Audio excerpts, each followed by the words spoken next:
Hi, I'm the Gadget Guru Andy Parr, and you're watching thevog.net.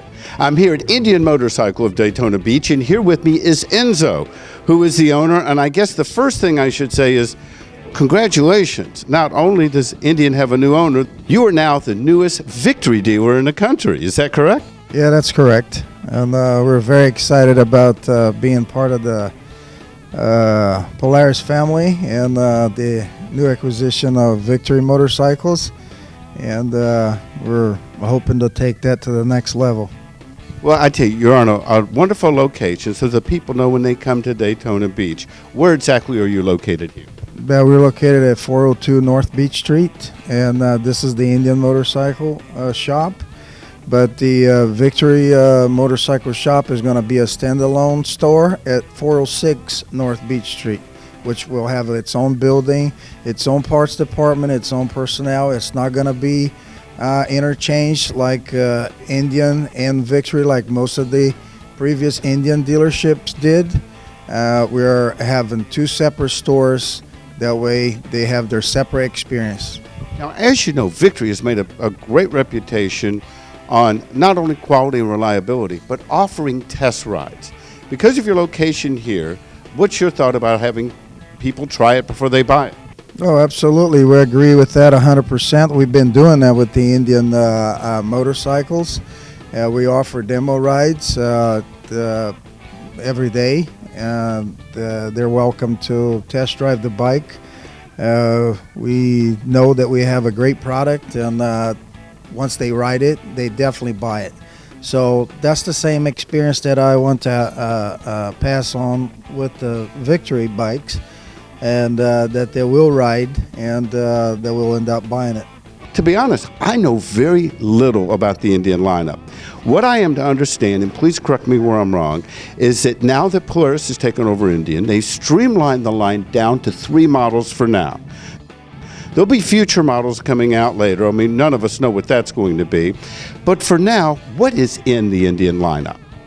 The number one bike is the Vintage, which is the more rich looking bike with the saddlebags and the grab rail with the floorboards and highway bars and all the chrome. That's the top of the line, which is the Vintage that comes in a few colors. They got it down to the green and cream, which is the number one selling color on that Vintage lineup. And they got the red and cream, they got the solid red, and they got the solid black, and they have the turquoise and white. Just to point out, this is the bike we're looking at right now. This is the Vintage. This is the number one selling bike. It sells more than any other model from Victory. I mean, from Indian. Okay. Now, when you look at this bike, how do you build this? Is this more of a bar hopper? Is this a touring? Is it a combination? Tell us a bit about this bike itself. It's a sophisticated bike, to say the least. It's not your common ride. You can see by the price that it's a very luxury bike. It's really for the rider that I think experience other bikes and they can't find the quality they're looking for on a regular bike that it's in high production per se. So this is a more custom a luxury bike, and I think there's a certain group of people that are attracted to this bike because of the quality and the looks of an older bike with modern mechanics. Now, I'm sure you've already met with the Polaris guys. I mean, you're here in a major motorcycle market. Just you personally, without, no inside information, but you're familiar with the bike. If Polaris could make just some inline changes, what could be made to make this bike even better for today's market? I think that the only way that they can make this bike any better is to make it more accessible to the people that really want to have one and at the moment can't, because it is a pricey item, and I would love to see more people be able to afford them than anything else. And it's funny, coming from just reading the forums and seeing what Victory people are saying, or Victory, those who ride Victories, they're saying the same thing. They love it. They wish the price had come down just a little bit, and then you could see there's a natural progression. But it's nice to see a dealer say that too, because I know you want to sell units and people want to buy them. But I have to tell you, it's gorgeous. The paint schemes, and there's no way to express on video or even in photography how gorgeous the paint is. How is it that Indian has always had this quality of paint that you just don't see on other motorcycles? Well, I think that they do a lot of research and they look at the history, and they stay true to the colors that really made this an icon back in the early days, and they don't forget that. And I think this is what reminds them of Indian is the looks, the shape, and the colors. So it's good that they kept those vintage colors, and I think that's what attracts the buyer the most, is they fall in love with the color of the bikes. Now, my understanding is that Victory made, or Polaris made, few if any changes now that they have taken ownership and are delivering out. One of them is they're making it a limited edition. They have put a badge on it. Have they made any other minor inline changes since they've taken ownership and you've accepted delivery?